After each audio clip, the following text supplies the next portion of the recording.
You're listening to the Mind Your Business podcast, episode number 64. Today, we're going to share 6 strategies for creating an extraordinary new year in business. So, stay tuned. Hi, I'm James Wedmore, and I've built a 7-figure internet business that offers the financial freedom to do what I want, when I want. And I'm the first to say that hard work and hustle are not essential ingredients for your success. So, how do you build a thriving business from the inside out? This is the Mind Your Business podcast, featuring myself and co-host Phoebe Mroczek. All right. Welcome to the show. Hello, ladies and gentlemen. I'm your host, James Wedmore. And I'm Phoebe Mroczek. And we've got a guest today, don't we? We do. Someone I am very excited to share with our audience because I'm always excited, but today especially excited because we know and love her so much. Yes, her name is Amber McCue. So Amber, are you there? I'm here. Hey, guys. So thank you, first and foremost. Thank you so much for being here, for taking the time to be on the podcast. How you doing? I'm doing great. Thanks for having me. This is exciting. It is exciting. It's very exciting. Phoebe, are you excited? I am always excited. I'm waiting for the one time where you're going to be like, no, I am not excited to be here. That will happen one day. Exactly. I'll be like, today I'm not that excited about this episode. And then everyone will tune out because I think that people like when I say that. I'm very excited about these episodes. Yeah, they get very excited when you're excited. So, at the time of this recording, we're winding down to the end of another year. 2016 will pass, and in a few short months, 2017 will be here. It will be upon us, and people will go forth with these New Year's resolutions and all these claims of this year it's going to be different. This is the year I'm going to make a change. Maybe it's to start a business or to grow their business or, quit smoking is the cliche or lose those 5 stubborn pounds. We want to have a deeper conversation of things that we can start to do now in order to have an extraordinary tomorrow. So, Amber, before we get into it, I know you have 6 really cool things that you want to share with us and take us through. The first thing I have to say, for our listeners, I want to let them all know that, that you're a member of our Inner Circle Mastermind. So we've gotten to know you very well over the past year. And one thing I have to remark on is I think out of everyone in the group, and probably almost every single person I know, you are like the most positive person ever. Thanks. Doesn't she have like the most like cheery, bright demeanor and energy about her? Totally. Amber, you know how much I love you. And every time I see her, I'm like, oh, she's just so happy. And especially, I know that your like new branding incorporates your family a little bit more, and it just lets in a different side of your personality that I feel like I'm so happy you're allowing your audience to see, because we've gotten to see that for the last year. So I'm really excited just about your new branding, but just how it really showcases just such a positive personality. You guys, this means a lot because I generally am a pretty positive person, but I don't always feel like it. So it is nice sometimes for that affirmation that, no, we see it. So I really appreciate that. And then I'm also a little extra positive when we're getting together for those inner circle meetups. So that's going for us. Yes. And then pulling the family in, that was another breakthrough. I mean, it's sort of been emerging and it's been coming out, but it was definitely a breakthrough this year. And I'm seeing more balance. I mean, and all of that's happening through Inner Circle and the work that we've been doing together this year. So props and thank you for that. Well, I want to investigate this further, and I'm kind of putting you on the spot here. I didn't tell you in our pre-interview that we'd be talking about this, but do you feel like the positive attitude and outlook, as long as it's like, real and you feel it, like, do you feel like that makes a difference or an impact in your daily life? And if so, how? Oh, yeah, it absolutely makes an impact in my daily life. And, I've always been interested in positive psychology. I've always been interested in happiness and how people in general can move toward that in their lives. So that's been something that is reoccurring in my life, before high school. And I had someone in high school say to me, there's no way you can be this happy all the time. And I'm like, well, and I took offense and I really had to process and reflect on that. And she's right. I'm not happy all of the time, but I'm smiling and I'm doing my thing and it's genuine when I am smiling. So, there are tears sometimes. There are some times when I'm freaking out. You guys have seen that too. But for the most part, it's very authentic. And for the most part, it helps tremendously when I'm executing and we're building, and especially in the space that we're in where we're running our businesses, to have that sort of realistic optimism is so helpful when we're in a space where there's a lot of anxiety and a lot of risk and really a lot of unknowns. I mean, we're testing and exploring a lot as we're growing businesses. So to be able to do that and navigate that with a level of optimism is really helpful. Yeah. And I think that's the distinction I want to create here, is that it isn't this forced, because again, I've gotten to know you over the past year. So it isn't this like forced, fake Pollyanna happiness. It's like this choice that you've made to always find the opportunity in everything, to always see the light in any situation and never. And I think that's a big difference. And I do not see that in everybody, in a lot of people, and even people that are like genuinely happy people. Like, I think if I put you in a room with like, serial killers, you would find the goodness in them somehow in some way. And I think that is an extraordinary superpower. And you're just like always so positive, and that's contagious, and it's great to be around you. And so, obviously it's a little off topic. It's all connected, right, folks? But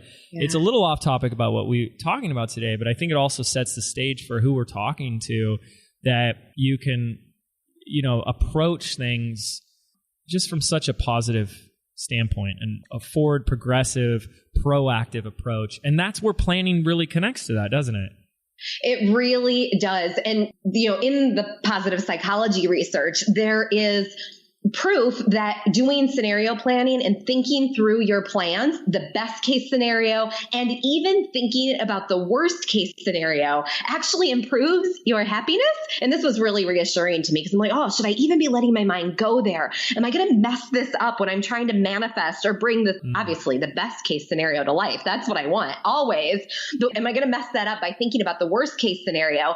And the positive psychology research shows that by thinking through the worst case scenario, you're actually going to be happier long term, because a couple of things happen. If the best case scenario happens, like gold, we're all good. But if the worst case scenario happens, you've already thought through it. You've potentially already created a plan for what you're going to do if that happens, which I typically do. I don't spend a ton of time dwelling on it, but 10 or 15 minutes, if this happens, all right, I'm ready to go. And as a leader, I've made decisions already. So the team and everybody, we can mobilize very quickly if that happens. And you've already felt the feeling of, if the worst case scenario happens, even if it's just for a few minutes, that it minimizes the trauma associated with that. So, I think about it, and that's the scenario planning, and pull that even into my business. Now, of course, I was reading a life psychology sort of book when I was reading that and going through that research, but it absolutely applies here in your business. I'm like, oh, I do scenario planning. It's the same exact thing. Absolutely. Absolutely. And I mean, it's the conversation of attachment versus detachment. And I mean, I'll talk to clients and other members in the inner circle, and they'll be knee deep in a launch, and you ask, and they're kind of freaking out. And I'm like, let me ask you a question. If this launch fails, if you don't make even your low end goal, what are you going to do next? What are you going to say to yourself? What are you going to make it mean? And, they start to freak out. And I think just even pointing the awareness at that for a moment, as you're saying, allows them to think through the situation and not be caught off guard by it. And I think that's what happens is, we can go into freak out mode when something happens that we didn't even think could possibly happen, that we weren't prepared, that we weren't expecting it in the slightest. We're totally caught off guard. I think that's amazing. So I think also it puts things in perspective, right? Like when you are doing the pre-mortem, I think we talked about this in the launch episode, and we go through all the worst case scenarios. And then it kind of puts you in this place where you're like, when you're asking the inner circle members, like, what is the worst case scenario? And even you, Amber, when you're going through that, it's like, my life is pretty great. And I think that then automatically puts you in a different place to consider all of those, all of the worst case scenarios. So I definitely subscribe to all the positivity, the happiness research and stuff. So I know, Amber, when you and I get together, it's like just, I feel like it's happiness overload. So Yeah. So that, I think that's important as well, just to remember that worst case scenario. I think, I never wanted to think of the worst case scenario, but it really does lend itself to gaining a little perspective and seeing it through a whole new light or a whole new filter. Yeah. I think we have to make sure we're not doing it from a worrywart perspective, right? Exactly. Because when it's brief and when it's strategic, it doesn't have to detract from what you're trying to manifest, and it doesn't have to attract from the positive work that you're doing, which is why I put the time limits on it. I'm like, you've got 15 minutes on this, or, and that's probably even long. I probably spend closer to 7 minutes on it. That's it. Yeah. Done. Move on and get back into action. Back on the positive stuff. I love it. Exactly. So I want to get into some of the stuff we're going to talk about here today. 6 strategies for extraordinary new year. Now, again, at the time of this recording, it's end of October, early November 2016. Now, you're preaching to the choir when I ask this question, but it has to be asked for our listeners, because I just came back from a team retreat where we just planned out the first quarter and, our big vision for next year. And it was amazing. But the question has to be asked, why now? Or do we have to start now? Is it really worth it to start like 2-3 months before the end of the year? Or can't we just do this in January? No, January is too late. You want to be able to hit the ground running in January. So if you take the time now, right? There's an old saying, and many leaders have said it: planning is everything, but plans are useless, right? So you have to take the time to set the intentions so you know what you're going to take action on. Because that's when we get into that wheel spinning mode. If we don't have a plan, if we don't have that vision like you and your team mapped out.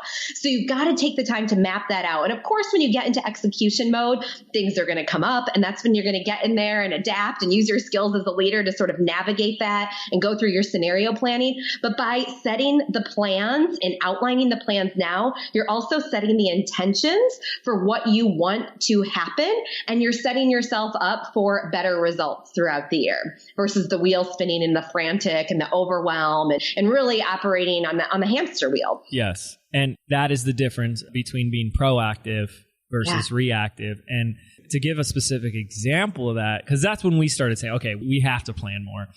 If you look at just the nature of how the year progresses, how it starts and how it ends, we get into this interesting time of year, December especially, where it's lots of holidays, lots of family time, lots of vacation time. So people are taking that time off. People are taking that time, both you and your customers, right? So your employees, everything. Then all of a sudden, it's like January 3rd, January 4th, and you're kind of figuring out what to do, and you're starting back over almost like from zero again, and like got to build back the momentum and get the team back on board. All of a sudden, it's like the 10th or 15th of January before you're deciding what you're going to do next. And what we realize is like, wait a second, if we're not clear now, we've just lost a month. We're doing an 11 or 10 month year versus a 12 month year. And I just think that's so important. So I'm very excited to go over this. I think it's absolutely crucial. And I really want everyone to, commit to taking that time. It's not fun and sexy necessarily for some people, but I think it's so, so important. We'll also talk about an extraordinary opportunity to join Amber and her team on some cool stuff that they're doing that's coming up shortly called the Planathon. So we'll talk about that at the end of the call and show you guys how you can take advantage of that and start planning your 2017 right now. But I'd like to get into these 6 things. Amber, you want to take us away? Let's do it. So number 1, taking it from the top. And I love, James, how you said that you and your team sort of set that vision. And one of the big things that I highly recommend that everybody get in place for the new year before it kicks off is definitely your vision. And around that, more specifically, the goals associated with that vision. So what do you want to achieve next year? And goal setting, so many people have big opinions on that, like New Year's resolutions, right? You don't want to set your goals and then forget about them by the end of February, or get to the end of the year and realize like, oh, I never made it to the gym like I said I was going to do. So we want you to, we've got a very specific structure for how you can start to think about your goals. And If anyone's read the book, Think and Grow Rich, love that book. And some of these concepts are similar to that. And I read that book. I'm like, oh my gosh, this is the practice and the model that I have been using for years. So if you want to go deeper into this, there'll be more in it in that book. But the 4 components to think about when you're mapping out the more specific goals are, what goal are you working towards right now? When do you intend to meet the goal? What effort will you give to receive or attain this goal to begin that cycle of reciprocity? And what's your financial monetary target associated with this goal? Or that could be a metric if you don't have a specific financial or monetary target right now, but something tangible so you can measure and track your results toward that goal throughout the year. So I'm going to pause there. Did you get all those? We got it. I love it. Right. It's so simple. So here's a question to go deeper with this. I think something that we started doing, and I want to see if you do anything like this. What, if any, questions do you ask for people to kind of like reflect back on the previous year? Like, are you having your students and clients kind of look at like, you know, the what worked and what didn't of this year to help frame the goal setting for next year? Always. And I recommend that not just as a part of the planning process, but actually that's a very core part of our planning process, but also just doing that throughout the year. What's working, what's not working, you know, doing that on your team huddles, constantly evaluating that, because that's going to give you clues as a leader to where you need to take the business, where you need to, you know, lead your team, where you need to support people and help people or adjust products, you know, across the board, looking at what's working, what's not working, what feels good, what doesn't feel good anymore. And that will also change as your business grows. Like, oh, I used to really enjoy going into WordPress, not anymore, you know, whatever that might be. So always looking back. And James and Phoebe, I really have to force myself to do that reflection. I know it's hugely valuable. When I was going through my MBA program, it was homework. We had to stop and reflect all the time, but I don't enjoy it. And it's not something that comes naturally to me. So I have to force myself to sit down and make it a part of the process because it's so valuable. So yes, the reflection on prior years and your activities as you move through the year, absolutely. I love it. So on the goal setting, I have a couple questions. So the first one is, how detailed do you get as far as, you know, your goal setting? Is this something that, you know, you break it into quarters? Is this, you know, you break it into 6-month periods and then you reevaluate at the time? Or is that kind of up to everybody? Does everybody do it differently? Okay, this is so good. So I recommend having one overarching goal that those 4 questions sort of fall under. And then, yes, absolutely breaking it down from there. So let's say that you've got a goal of getting, 10 new clients next year. Then breaking it down, and I absolutely work in quarters or 90-day plans. And then I break it down even further from there into monthly and 1-week plans. And there's a whole method to that madness as well. But for the goals, having one overarching goal and then breaking it down again so you can measure it throughout the year. And again, happiness psychology.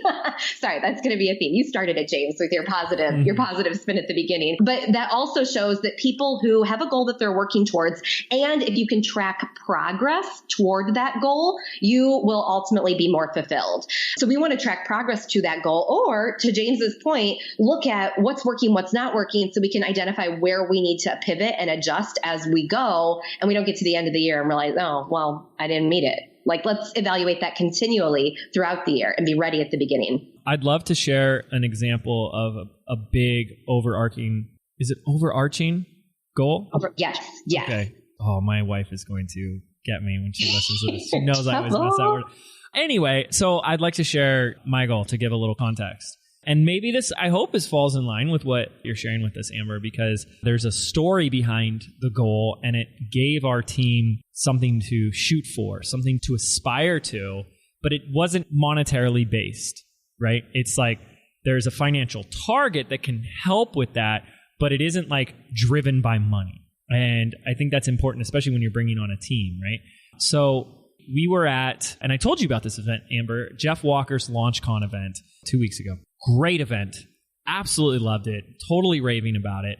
There were all these speakers that spoke on stage. And these are all the oldest members of his mastermind. And I'm one of the newer members. I'm going into my second year with him. And the people who spoke all spoke about something revolutionary or extraordinary that they've done in the past 12 months. Like things that are just like shifting the industry, cutting edge. And we made that my goal, is that we'll be on that stage next year. So it was like this and I brought some of my team to that event. So they were like really on board with that. Like, yes, James needs to be on that stage. But it got like a why behind that, which is like, we need to do something in the next 12 months that is worthy of that. And I feel like they really got it. And then we started asking questions around that, which is like, well, what are the type of things that would need to happen so that goal could be accomplished? That's spot on. And I think that really gets to that piece of the goal. That's what are you going to give or do to attain this goal? It's not just we set a goal and, I'm going to be on that stage magically. Your team is rallying around you and you've given them context so they know, all right, this is what we're working towards. Everybody is bought in. And you have a team of people that are going to support you in reaching that goal because they get it. They understand why, they understand what. It's all built out. So do you have like a litmus test of where you would like throw out, if you're working with a client, let's say at a high level, would you ever like throw out one of their goals and be like, let's try this instead? Or is it just like whatever you want and that's good, that's it, let's run with it? No, I mean, there are some times where we might drill deeper into it, like, okay, that's not tangible, or what specifically are you working toward? Yeah. But almost anything can be turned into a tangible goal. Oftentimes working in the corporate world, be like, oh, that's too subjective. Well, there are ways to make even like, I want to get on that stage, a more tangible goal. Okay, now here's what we need to do. I want to be on that stage by when, right? Yes. So you've got timelines tied to it. And then what do I need to do to get on that stage? And what does getting on that stage mean I have achieved? So that you can put more meat around it. So it's not just a willy-nilly goal. So there are times when we drill more down, but when someone states a goal, there's something to it. So I don't take it lightly and like, oh, let's throw that out. No, that's not going to work. Yeah. Yeah. No, I don't like your goal. Yeah. No, free do. Before we get on to the second one, unless Phoebe has any questions, I did want to ask one more thing, which is where are you on the realistic of it? Because me personally, like I always try and push people past, because people always come to me like, I have a goal to do this. I don't know if that's realistic. So like, I know, James. I know. I've got a confession to make to everyone. James pushed me, you guys, this year. I'm like, all right, I can try that. Sure. I'll go for that goal. And it was not my original goal. And I personally, could I have done it? Absolutely. Yes. I could have pushed. I could have gone in a little bit more, but life stuff came up. As I mentioned, I had some life breakthroughs that were happening. And this ended up being my year for life breakthroughs that I wasn't expecting. So a good turn of events, but those goals have to align with your values, your beliefs, how you show up in the world. Yeah. And I think that we have to believe that they will happen because if you don't believe them, right, you're hustling, and that's where the overwhelm and the angst and the chaos internally comes from, in my opinion. Like when you pushed me, I thought, oh yeah, I could make that goal. Like I can push a little bit harder. So I believed when I agreed. You're a believer. So I think that people have to believe. And if you don't, that's when things will get out of sync. So I do, however, believe don't make it so easy and so realistic that it's not a challenge for you. Because again, we want goals. We want things to motivate us and work towards and push ourselves. But there's got to be a balance of some sort. And what is your advice when someone has a year like you've had where you set your goals, you had an original trajectory, and then that thing we call life shows up and it asks you to, question priorities and values. What do you say to that? Because like, that's, I think, what gets in the way for all of us is it's like, well, it'd be easy to lose those 10 pounds, but I got a promotion at work and now I'm working longer and I don't even have the time to go to the gym anymore. So I don't know. What are your thoughts on that? So my life changes, I had to be really open to them. I was forced to focus on the life transitions and very specifically so everyone, when you're listening, you are totally in the loop here and you know what we're talking about. We're not talking around anything, but my husband was going away on a project And it was a 6-month project. He's gone on projects before and for long term, 1 year here, a year there, 6 months here, but he hasn't done that in 5 years. So I've gotten really accustomed to having a partner and, around and helping with the kids. So I forgot how much I liked having him around. And I said, oh no, don't worry about it. We'll be fine. But I'm not going to stay in the lame old suburbs of Maryland. I'm going to come out to California and be with my sister and really enjoy California. And I had no idea how much I didn't like him traveling. I completely forgot. It rocked my world. And I've been a single parent before, but I was outnumbered. I had 2 kids this time instead of one really easy kid. I had one easy one before. Now I have 2 crazy, very energetic, wild ones. They're good, but they get a little rambunctious. I hope they don't listen to the show. Oh, yeah, I hope they listen. They're sitting in the room. Oh, they're perfect. like popping in and out. So they're hearing it and they know. I say this to their face. Oh, good. Just big life changes. And they see it too. And I think echo, like, this is good. These are good transitions. And I've even said to my husband, like, I can't wait for you to see the changes we're going through, because I think this more closely aligns to who even he wants us to be in our lives. So what I would say is, like, roll with it, be attentive to it constantly. To your point, evaluate what's working, what's not working.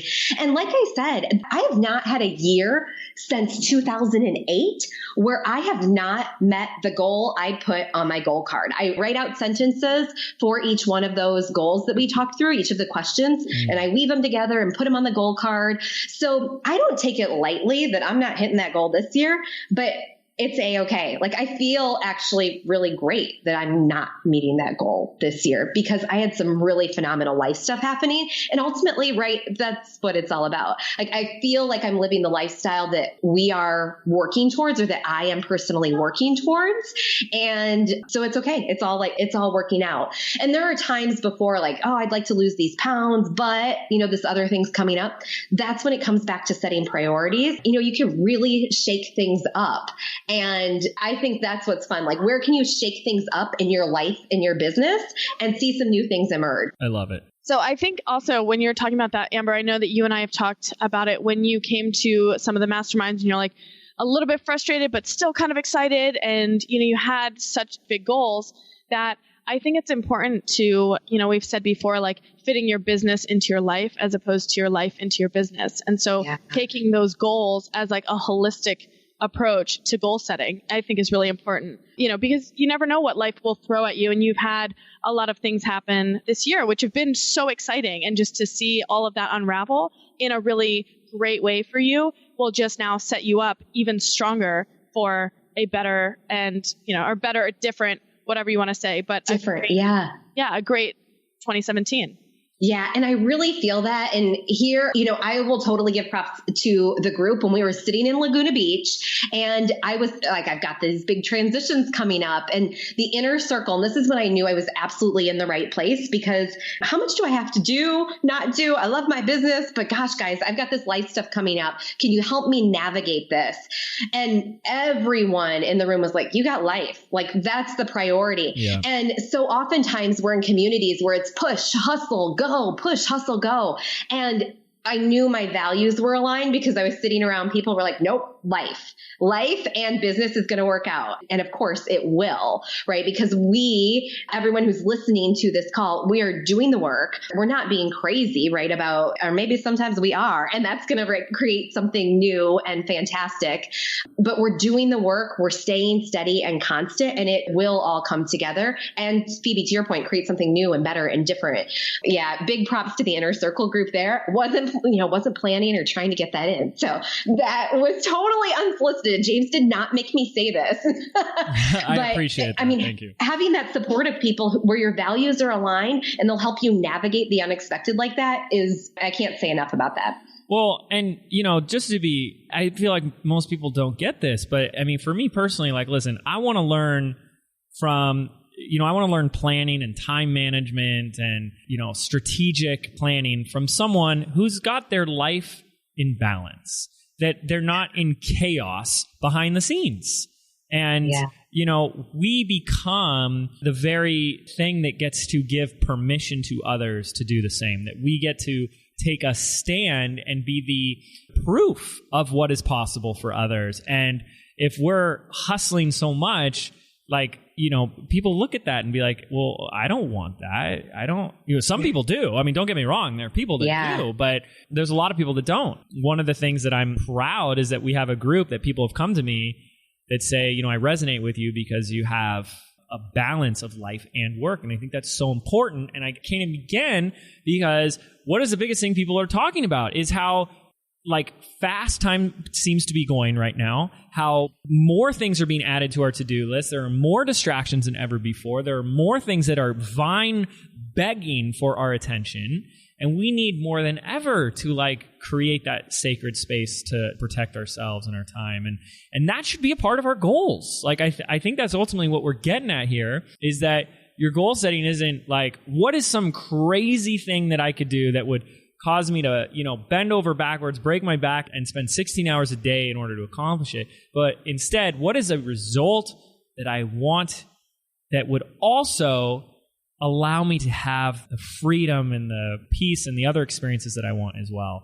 And, I can only commend you and acknowledge you for, choosing. First of all, you have a business that allows you to make the choices that you made this year to do what you needed to do in alignment with your values and your family and stuff like that. And that's just so amazing. So I love it. And that is something, right, that I'm constantly reflecting on as well. And that grounds me in the decisions and in the fact okay, we're not there this year. We're going to have flat or maybe, incremental growth. That's perfectly okay because the lifestyle's there. That goal is bigger and better than any of these things, but these goals that we set year after year get me there. So that's why I believe still in this process, because it all adds up. All of this little stuff, the baby stuff, adds up to that bigger picture. I love it. Well, we spent a lot of time here in goal setting. I know we could probably just do an entire episode on this. Obviously, let's move on. Share with us strategy number 2. Okay, number 2, all about the time, where we spend our time. You were hitting it, James. To-do lists are endless. Things get carried over from one day to the next day to the next day. And if you let yourself work 60 hours a week, 80 hours a week, and you plan for that availability, the work you have to do will expand to fill the amount of time that you put open on your calendar for work. It's called Parkinson's Law. So what I recommend is that people create a time budget where you say, I've got 40 hours a week to work. And if you have 40 hours a week to work, I actually recommend you scale it back to 35 or 30 hours a week and give yourself space and cushion to be a visionary, to be a leader, to be the CEO in your business. Because in that 35 hours a week, you're going to have scheduled stuff, you're going to have client work, you're going to have marketing plans you need to build, et cetera, et cetera. So, scale it back just a little bit more because things are going to expand, things are going to spill over. And create that time budget and you'll identify I really don't need to work 60 hours a week. Or, I need to make some adjustments to how I'm spending my time to hit the goals I want to hit and to make sure that the things I'm spending my time on are aligned with those goals and what matters to me in my business and my life. And oftentimes people ask, okay, so how should I divide my time? Where should I spend it? And there are some interesting stats out there. And some of it comes back to, again, your goals, your priorities. But one key thing I want to give people that is just fascinating to me as a guide that you can use to sort of start to fill in the time budget is that if you want to grow your business, there's research that supports from the state of the small business owner that if you are spending 2 days a week on sales and marketing activities, you'll grow 60% faster than your competition. So 2 days a week on sales and marketing activities. That's 16 hours a week. And right, you can dial that up or you can dial that down. And then depending on what your growth plans are or what season you're in right now, and then you can wrap your other activities around that. So I wanted to give people that as a baseline. I love it. Can you talk more about, I really liked the time budget. Phoebe, is this something that you do? Starting to schedule in blocks of time or anything? So this is something I am starting to do. I've been putting everything on my Google Calendar using this religiously. So anything that is not scheduled does not get done. as far as like my meditation is scheduled. I have like little periods where I listen to audiobooks, like that's scheduled, my lunchtime, my personal trainer, all of that like life stuff. And then within that comes different, business blocks, I guess I would call them that. But as far as like what I do in that task or what I do in that little block, I don't have it. I don't have it broken down when you say the sales and marketing and that kind of stuff. So I'm curious kind of how, what that looks like for you and what you teach your clients to use. So for me, I block very specifically Monday morning and Friday afternoons for that overflow time and that visionary CEO time. Our plans going as we thought. Where do we need to adjust? What's falling through the cracks? What do we need to delegate, outsource, adjust, tweak, right? All of that good stuff. And then the way that I space the time in between varies a little bit on the season. So if I'm in launch mode and I'm doing some heavy marketing, I might have more than 16 hours a week on sales and marketing activities. But if I'm in a season where we're not doing a whole lot of launching right now, I might spend a little bit more on systems, for example. I also have 2 days out of the month, Thursdays, that are 100% blocked off for client work in 2 of my programs. So those 2 Thursdays every month, I'm like, nope, can't do anything else. This is it. So I'm not a week to week chunker and blocker of time. I sort of look at it more holistically because, again, my lifestyle, there's just too much variability for me to say, every Tuesday at 10 a.m., this is what I'm doing. So I have to be a little bit more flexible with it, but I look at it more at the monthly basis, except that Monday morning and that Friday afternoon. Those are sort of locked in stone. And then in working with my clients, right, we go through the same exercises with them and we look at the time budget overall. We actually have a tool where we have a weekly view and people can break it down at the weekly level if that works better for them, or at the monthly overarching. Okay, where should I be spending my time? Where is my time actually going? So that you can do that quick assessment and reset as needed. Well, I know one of the things that I'm doing and want to do even more of is scheduling in the calendar the fun things. Chelsea, my wife, used to feel really bad. She'd be like, I know you're busy, but we have dinner with so-and-so, or, I scheduled this for the weekend, or blah, blah, blah, or this for this day. And I'm like, no, that's really good. Like, I really want that because it is easy for me to just keep on working. Like, well, there's more stuff on the to-do list, so I'll just keep on doing it. But to always have things locked in as no, this is fun time, or this is something I enjoy that I want to do, I think just helps me. Just like you said with the whole Parkinson's law, well, it's got to be done by 10 because 10:30 I'm out. So yeah, I think that's great. So Amber, I have one question for you as far as people that have a team. So if you have a team, do you actually educate them on or provide that time breakdown for them, like where they should be spending their time? Or is that just they have the task and whatever it takes for them to get that task or that project complete? Great question about the teams. I'd say it varies a little bit on the role, but generally I empower my team members to own their own time. I don't want to be managing at the detailed level. I don't want to be managing and being in the boss role or in the manager role. So, and when someone says to me, oh my gosh, someone on my team said to me I heard her saying to someone else, I've got to ask my boss if I'm free. I'm like, I'm not your boss. You're your boss. You boss yourself. I don't want to own that, but here's what I need to be done. You figure out, the when and the how and all that jazz. So really adjusting. I generally let my team manage that. But if it's a more entry level person, if it's a more task-oriented role, you might say and give some time restraints or constraints around that activity. Love it. Love it. Okay, that was all about time. Just to recap everyone so far, we have Amber talking about 6 strategies for creating an extraordinary 2017 now, here in 2016. We talked about setting effective goals for the year and how to better manage your time. Amber, what's number 3? Number 3, Focus on what matters. So we've been talking about it this whole episode. I mean, schedule in the fun time. Don't work too much. Like, and why are you working? And maybe you're working to work, but maybe you're working for something else. So we want you to be focused on the things that are going to help you get the biggest results in your business. So we don't want lots of wheels spinning. And I just got this magical power. I think you're going to love it. And I have the power to pump money into the space that you are in right now. So your car, if you're driving in your car, or your room, if you're in your room, office, there is money flooding into your room right now. If you look around, do you see it? Do you see it? There is money flooding in, but here's the catch. It's only going to be there for 30 seconds. So you have 30 seconds to grab as many $100 bills as you can, as many $50 bills as you can, and as many $5 and $1 bills as you can. So what are you going to grab more of? Are you guys going after the hundreds and the 50s, or are you going after the ones and the fives? Most people, I would expect, are going to go after the 100 and the $50 bills. And then maybe the fives and the ones, you know, if they're right, they fall into your hand.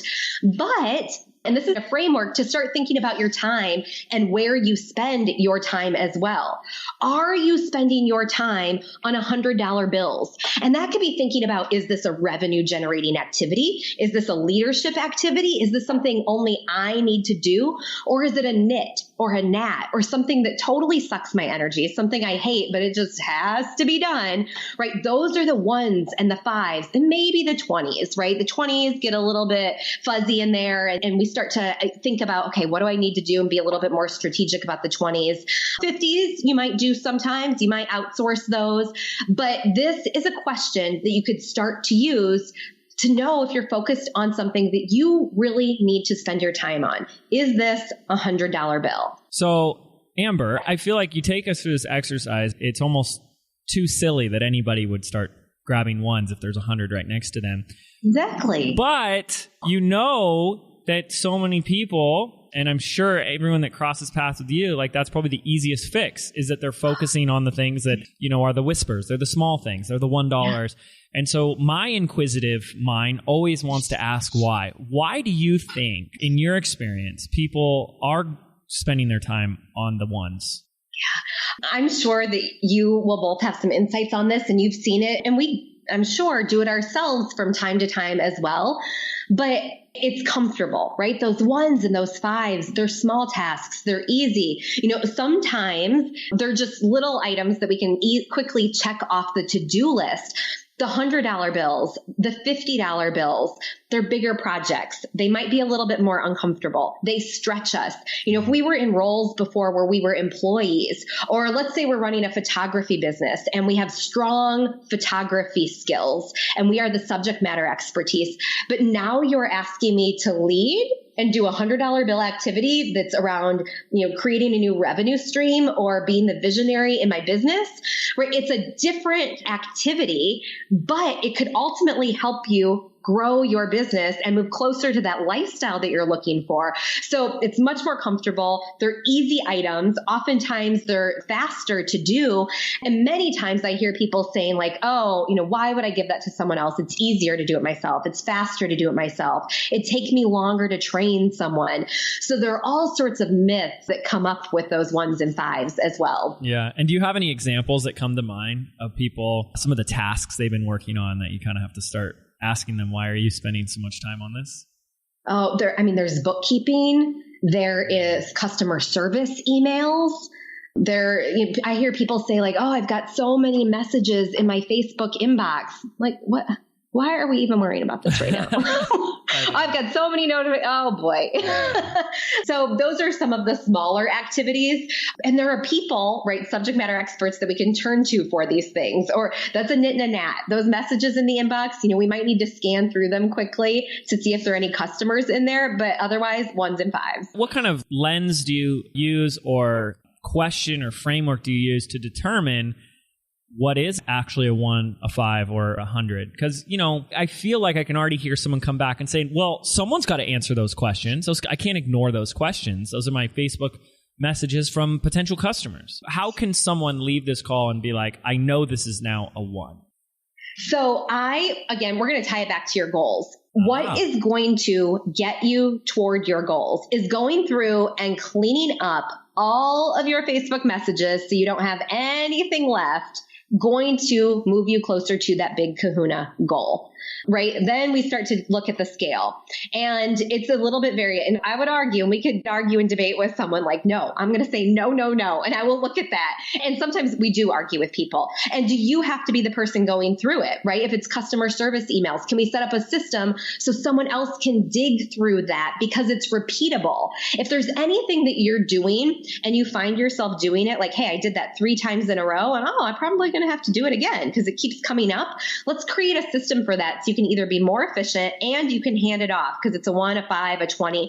And I'd put customer service, like, yes, you want to reply to your clients. So that, $20 to $50 range, we've got to do this, but you don't necessarily have to do it.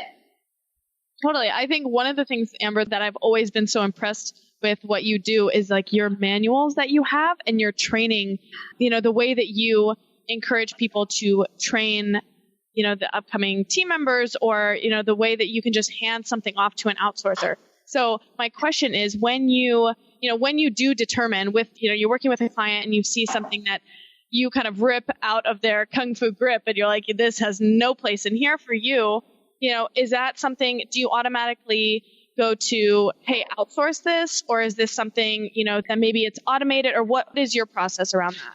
Yeah, automation is beautiful. If we can automate, that's fantastic. I'd look at that, first, if it makes sense, if it's not something that's people oriented and it needs that human touch. Also, we have a framework that we put in place. So if it is a time suck activity, but you really love it, right? Okay, you might keep on keeping on, but we need to get a little bit more efficient around it so it doesn't take so much of your time, right? It's a high priority activity. You really need to do it. You love it. It's still a high energy activity for you. So, okay. But if you hate it and it takes a lot of your time, right? You both hate it and it takes a lot of your time. Let's outsource that. Like, let's get that off your plate, because you're a CEO. You're running a business. You have to have energy high to be able to serve your people. So let's keep your energy high and let's get some of your time back.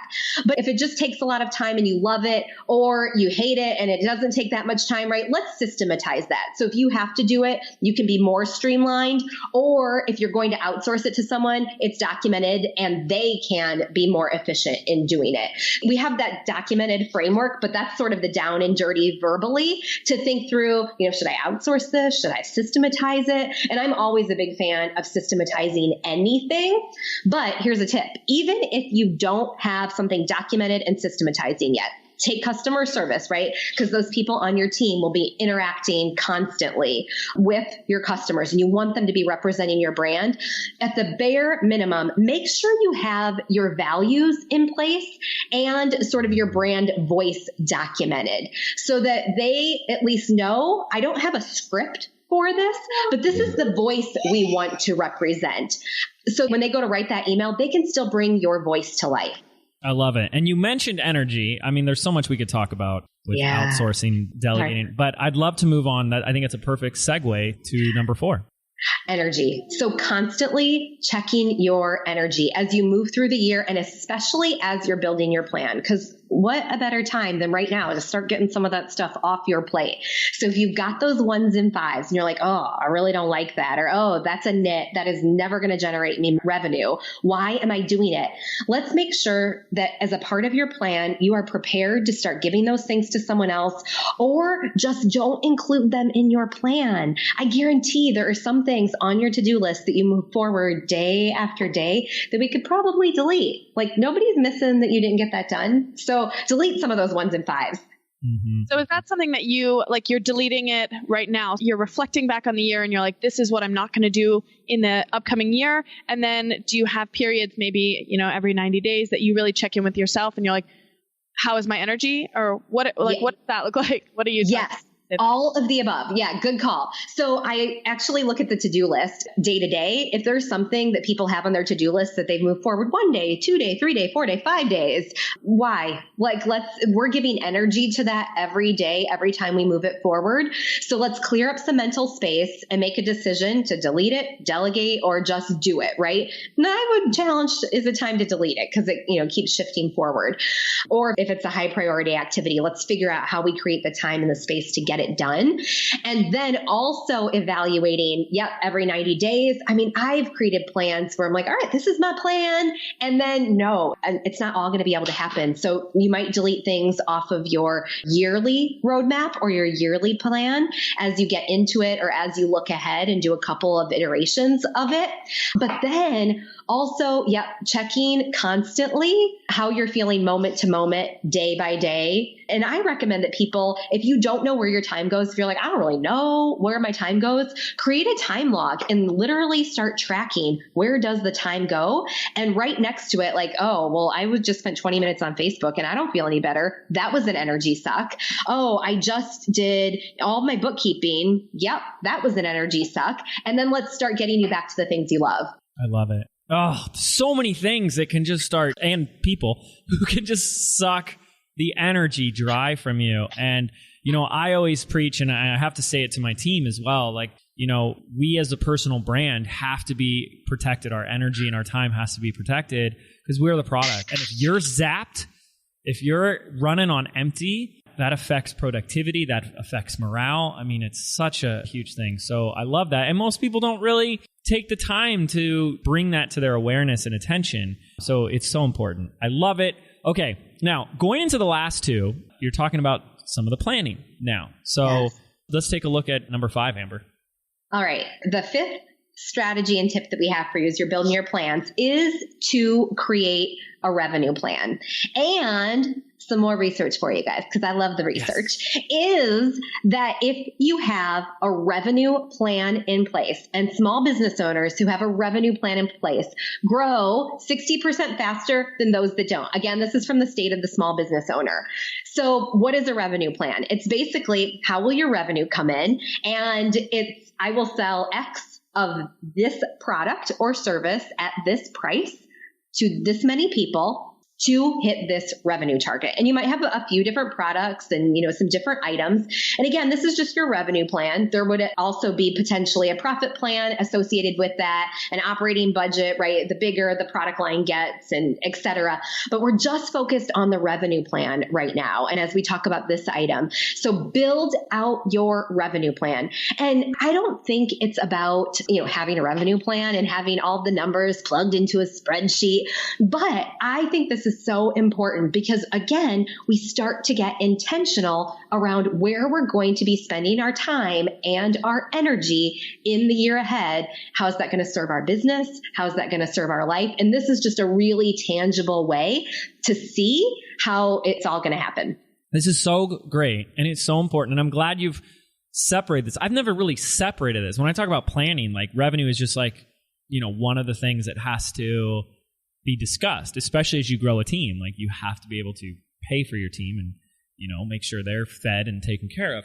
But I love that you break this out because I don't know how many people I know that, thanks to things like social media, have built what I guess we could call a business, I put that in air quotes, where they have this extraordinary following. They've created amazing impact. They've shared an amazing message on the internet, whether it's their own podcast or videos. I mean, this happens all the time. And then you ask them, great, how are you monetizing this? And it's just blank stares, just question marks. They have no idea. There's no plan. And it's not like we have to be all about the money, but a business is about generating revenue. And, the thing is if the business isn't being fueled, it can't be sustained. That's really important, and I look at the more impact that I've been able to have, the more people I've been able to reach, and the level, it wouldn't have been possible if we didn't have the infrastructure in place, and that takes money. And I just think that's so important that you have to take the time to plan that out. So in a nutshell, how would someone like me, what are some of the steps I would take to start with a revenue plan? So you want to look at your product suite holistically and look at what worked last year and what am I seeing happening in the marketplace? What are the trends? What risks do I want to take? What are the gaps that I see? So you could potentially start to create some new things, and you look at all those products. And then you look at, all right, what's the opportunity that I have of people to serve, right? Who do I want to serve? Then you go and look at, all right, if I can serve this many people with these products, what are my product price points going to be? And you sort of do the math on that. So when I hear you talk about, having all these plans, like my brain automatically goes to, oh my gosh, I have to lay this whole thing out. And one of the things that I was kind of latching onto that we can integrate from another episode that we had with Kate Northrup was this margin for magic. And so do you build in a portion for that? And so I don't know if you've heard the episode, but we talked about, just allowing a little buffer zone where, you really are allowing for magic to come into play, whatever that looks like. So do you personally build that into, your revenue plan? Oh, always.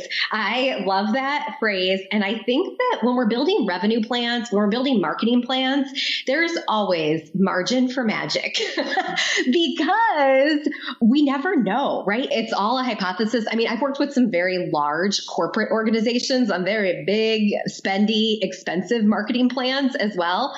They're like, oh, let's try this. Like, let's try it. That's a lot of money just to try it. But it's all kind of a test. So lots of margin for magic.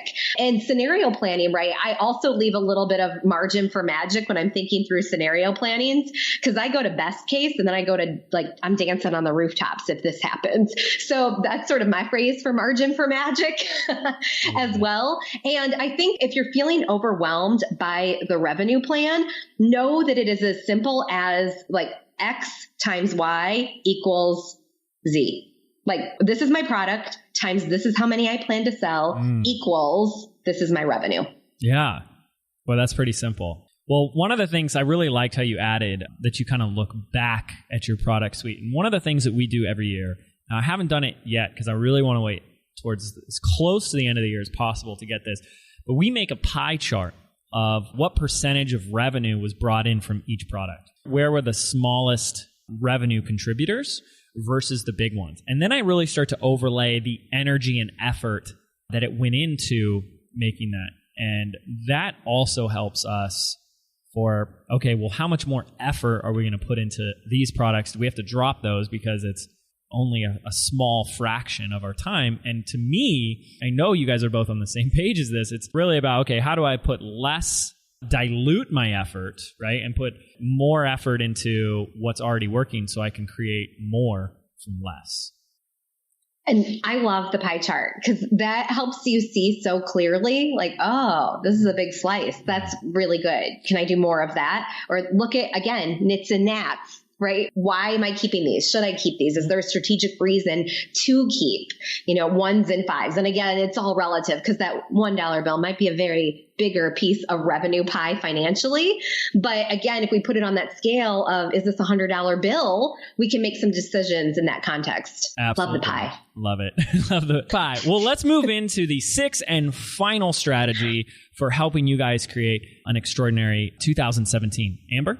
Last but not least, basically, we're just going to take the calendar, and I like to put it on one 8.5 by 11 page, one piece of paper, and do the roadmap for the year. What products are going to launch when? What activities are we as a team going to focus on when? What am I going to go and do and create? If I'm creating a course or a program or writing a book, when am I going to do that? And when are those things going to launch? When are we going to be marketing? So you can see throughout the year, spacing between things, what you have time for, what you don't have time for.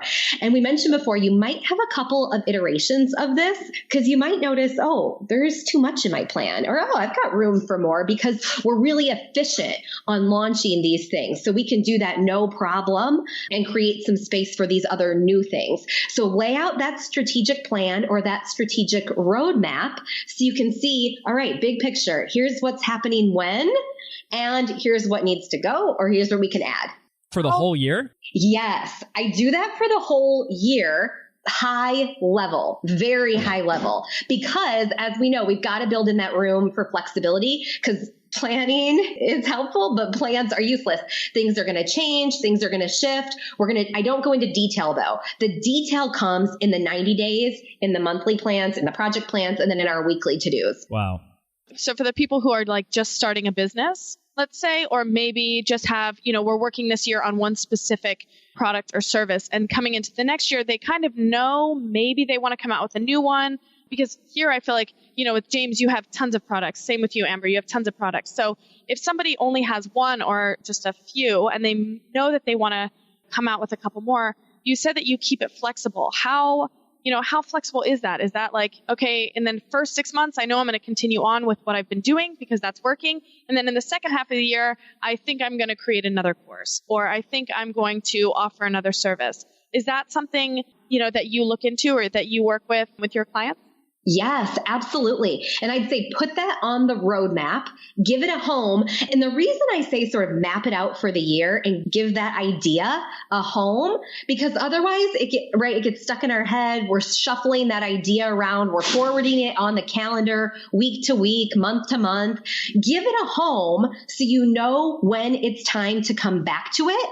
And again, it might change. It might change 6 months from now. So we're doing planning now. I also do my planning mid-year, and okay, what do we need to adjust? And really, I'm looking at it, quarterly or constantly. Where do we need to adjust? But when you give these ideas or give your projects a home, then you can clear up that mental space and mental capacity to really focus on the things that matter now. Okay, so I just can't stress enough how important planning that year is out at the big picture level, as Amber is discussing. Again, we did it at our team retreat. We did it before the team retreat, and then we brought it to the team and worked through some of the details with them. And you see, just as Amber is saying, like the first 90 days of the year is pretty clear. And then by this time next year, it's a little foggier. And we're like, that's okay. It'll evolve. But one of the mistakes I made when I first started putting this much planning into it is I wasn't planning the planning. I wasn't putting time before a launch or before the execution of a big project. And I wasn't putting time after. So it was almost like, you have the ebb and flow of a day, you have the ebb and flow of a quarter, and you have the ebb and flow of a year.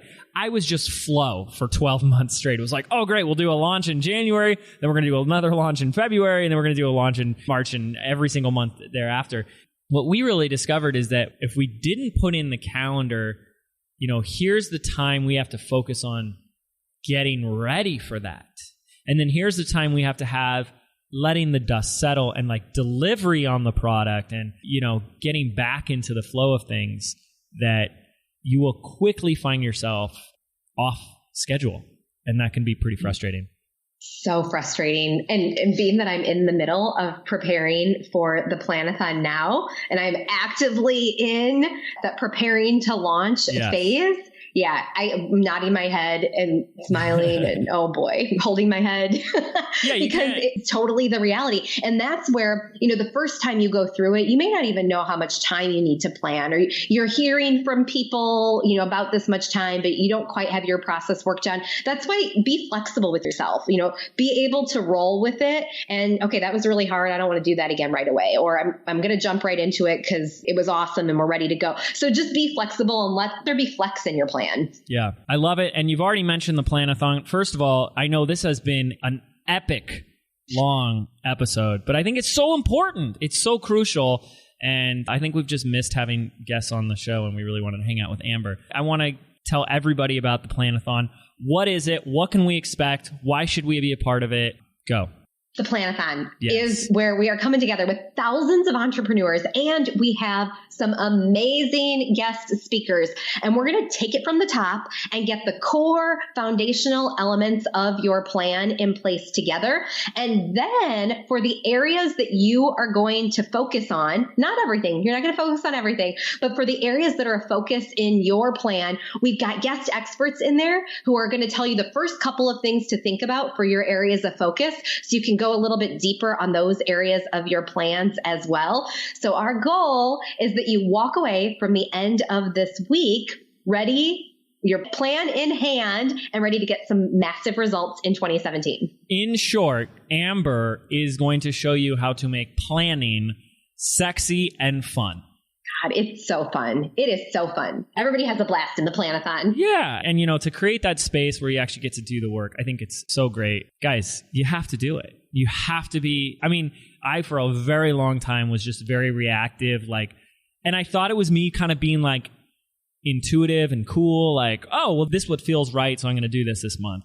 And that's great when it's just you, but how long is it going to be just you? And if you've been listening to all the episodes we have, one of my big rules that I really stand for is that you can't be doing this alone. If you really want to make a dent in the marketplace, you want to make an impact, if you want to do something that's bigger than you can't be doing it alone. You need help. You need people to support you and lift you up, so you get to focus on your unique ability, your superpowers.